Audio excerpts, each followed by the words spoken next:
Whenever you're dealing with snipers, you really got to kind of put yourself in the position of the shooter.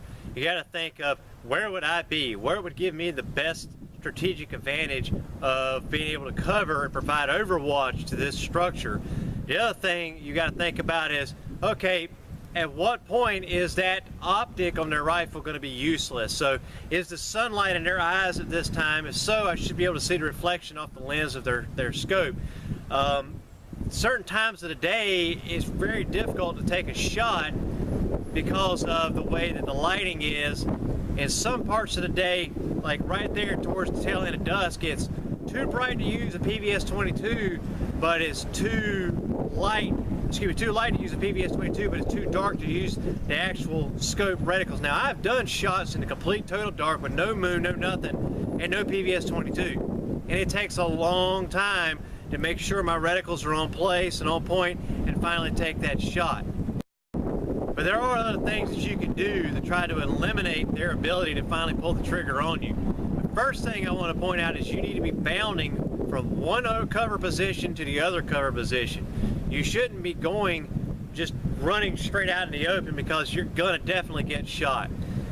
The other things we're getting ready to teach you, such as the 2 to 3 second Russian, is good and it'll work, except for it does create a pattern, and eventually after a while they're going to figure your pattern out, and once they see you go down, they're going to know exactly where you're going to pop back up at.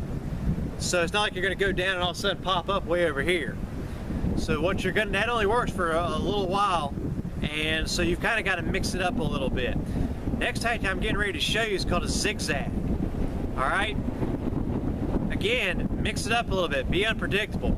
I may go left this time, and then right, and then go left, and then go left again before I go back right.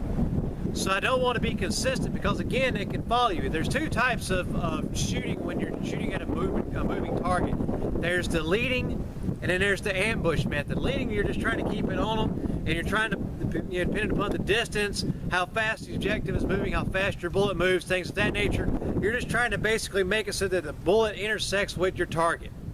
The ambush is, you know which direction your target is going in, you put your sights here and you just wait, and when that target comes in front of your sights, bam, that's when you pull that trigger.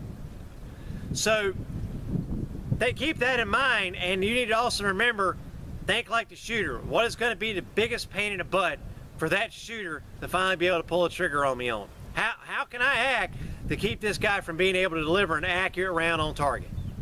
All right, let me show you the zigzag.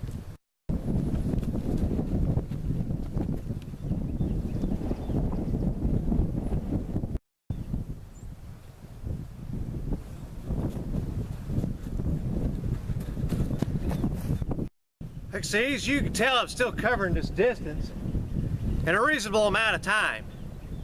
But what I'm doing is I'm providing a very hard target to hit. Most guys are just going to watch me run and just shoot me straight in the back, right? But if I'm doing like this, they're too busy trying to freaking get on me, and they may take a couple shots, they may even wing me, but chances of them actually making a solid hit on me are very slim.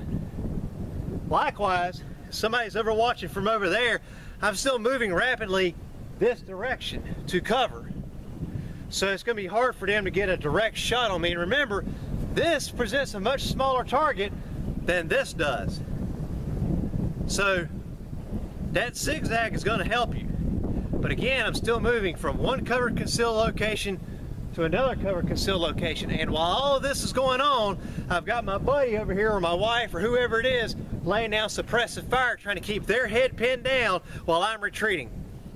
And this is basically a reversal of the Aussie peel and or the rolling peel. The only difference is we're not taking a knee, you're not getting tapped.